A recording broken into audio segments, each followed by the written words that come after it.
Imagine a country that shouldn't exist. A nation fractured into over 17,000 different pieces, scattered across 3,000 miles of treacherous ocean. It's a place where 270 million people speak 700 languages, living on the edge of 130 active volcanoes. This isn't a fantasy map from a video game. This is Indonesia. It is the world's largest archipelago and arguably the most ambitious social experiment in human history. How does a country like this stay united when geography, religion, and nature itself are trying to tear it apart? Stick around, because the story of how Indonesia was built and how it might eventually break is one of the most fascinating tales of the modern world. The impossible puzzle. Indonesia is a geographical nightmare for any ruler. To give you a sense of the scale, if you laid a map of Indonesia over the United States, it would stretch from California all the way past Bermuda in the Atlantic. It spans 3 different time zones, from the dense emerald rainforests of Sumatra in the west to the rugged prehistoric landscapes of Papua in the east. The sheer diversity is staggering. But Indonesia isn't just big, it's complicated. It is the world's 4th most populous nation and the largest Muslim-majority country on Earth. Yet within its borders, you'll find ancient Hindu temples, massive Buddhist monuments, and remote tribes that have lived the same way for millennia. This raises a fundamental question. How do you govern a nation that is more water than land? To find the answer, we have to travel back in time, long before the modern borders were drawn, to an era when these islands were the richest prize on the planet, the age of empires and the golden spice. For thousands of years, these islands were the heart of Asia's most powerful kingdoms. Because they sat right between the 2 giants of the ancient world, India and China, they became the ultimate crossroads for trade. Merchants didn't just bring silk and gold, they brought ideas, philosophies, and religions. By the 7th century, the Srivijaya kingdom in Sumatra had become a maritime superpower. They didn't just trade, they controlled the sea lanes, taxing every ship that passed through the strategic Strait of Malacca. Srivijaya became a global center for Buddhist learning, attracting scholars from across the known world. Fast forward to the 13th century, and power shifted to the island of Java with the rise of the Majapahit Empire. This was the Golden Age. Majapahit was a Hindu-Buddhist powerhouse known for its incredible art, sophisticated governance, and a naval fleet that reached almost every corner of the archipelago. But empires are like tides. They eventually recede. As trade routes shifted and local leaders began to squabble, a new force arrived: Islam. Brought by traders from the Middle East and India, Islam spread peacefully through the islands, winning over the locals with a message of equality and fair trade. However, just as a new cultural identity was forming, a shadow appeared on the horizon. Ships were arriving from the west, and they weren't looking for enlightenment, they were looking for profit. The colonial grip, 350 years of control. In the early 15th century, the Portuguese arrived, followed quickly by the Dutch. They were obsessed with one thing: spices.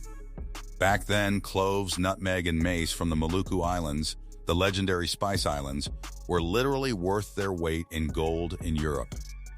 In 1602, the Dutch established the Dutch East India Company. It was the world's first true multinational corporation, and it had its own army, its own navy, and the power to wage war.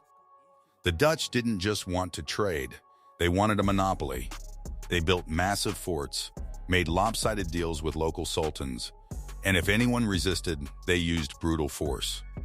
Over the next 3 centuries, the Dutch transformed the archipelago into their personal cash cow.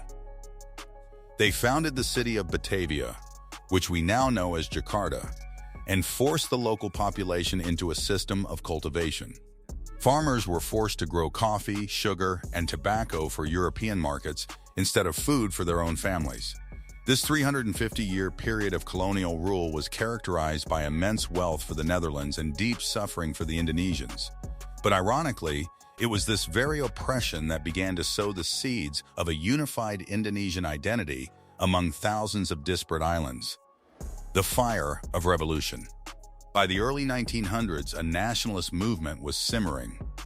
But the real turning point came with World War II. In 1942, the Japanese swept in and kicked the Dutch out. Initially, many Indonesians saw the Japanese as liberators who would free Asia from European rule. But the reality was harsh. The Japanese occupation was brutal, forcing locals into hard labor. However, there was a silver lining. The Japanese provided military training to local Indonesians to help defend the islands from the Allies. Little did they know, they were training the very army that would soon fight for independence. When the U.S. dropped the atomic bombs on Hiroshima and Nagasaki in 1945, Japan surrendered. In the chaotic power vacuum that followed, two visionary leaders, Sukarno and Muhammad Hatta, seized the moment. On August 17, 1945, they declared Indonesia's independence. The Dutch, however, weren't ready to let go of their prize. They returned with full military force, leading to a bloody 4-year conflict known as the Indonesian National Revolution. Through a combination of guerrilla warfare and savvy diplomacy, the Indonesians held their ground. Finally, in 1949, under intense international pressure, the Dutch recognized Indonesia as a sovereign nation. One language, one nation. Winning the war was the easy part. Building a country was the real challenge.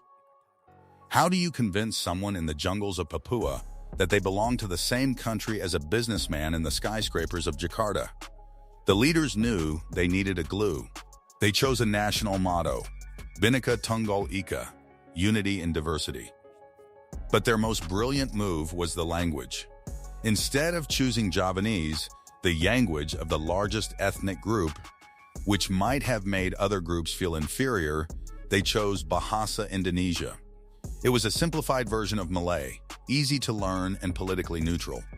Today, it is the common thread that allows 700 different ethnic groups to talk to one another. Image showing the linguistic diversity of Indonesia compared to the official Bahasa Indonesia. Living on the Ring of Fire. Even if you solve the political problems, you still have to deal with the planet. Indonesia sits directly on the Pacific Ring of Fire, the most geologically active zone in the world. This is a land of extremes. There are over 130 active volcanoes here, more than anywhere else on Earth. While these volcanoes provide incredibly fertile soil for farming, they are also ticking time bombs. In 1883, the eruption of Krakatoa was so loud it was heard nearly 3,000 miles away. It triggered tsunamis that wiped out entire villages. More recently, the 2004 Indian Ocean earthquake and tsunami, which started off the coast of Sumatra, became one of the deadliest disasters in human history, claiming over 230,000 lives. And then there's the capital, Jakarta. Because of rising sea levels and the massive over-extraction of groundwater, Jakarta is literally sinking, some parts by as much as 10 inches every year. It's becoming so uninhabitable that the government has made a radical $33 billion decision. They are building a brand new capital city called Nusantara in the middle of the jungle on the island of Borneo. The logistics of a broken geography.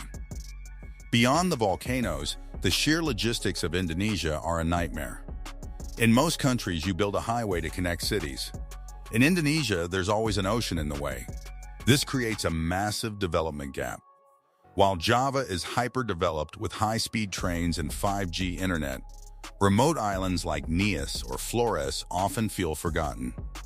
In parts of Papua, there are no roads at all. The only way to get supplies is by small planes flying into dangerous mountain strips. Approximately 70 million Indonesians still lack reliable internet access. This digital and physical divide is the greatest threat to the country's unity.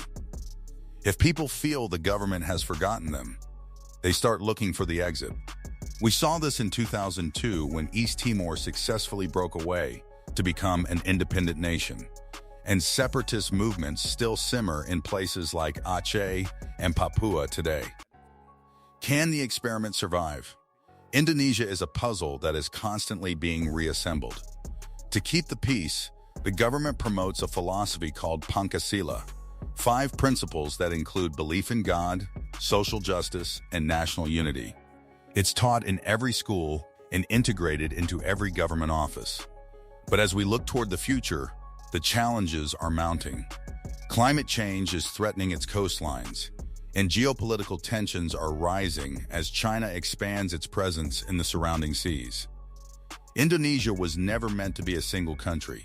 It was forged in the fire of colonial resistance and held together by sheer willpower and a shared language. It is a land where ancient traditions meet modern chaos, where beauty lives side by side with danger. Whether Indonesia continues to thrive as a unified giant or eventually fractures back into its 17,000 pieces remains to be seen.